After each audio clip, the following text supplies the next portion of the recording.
Patay. Galing lang po. Siya gulo naglalaro siya.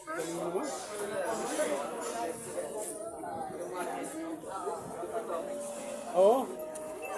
Ano yan eh. Umaga pa lang, nagpa-practice na eh. Atin na yan oh. Oh, nice.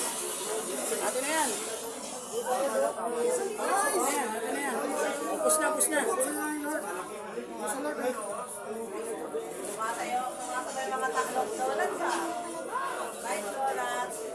Oh, ito. Okay. Kaso yung Lord nyo, kulang sa ano, telemer, ay sa ano.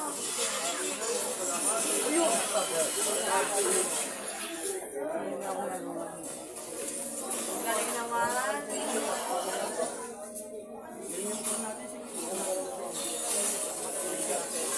Lalaro ko yan.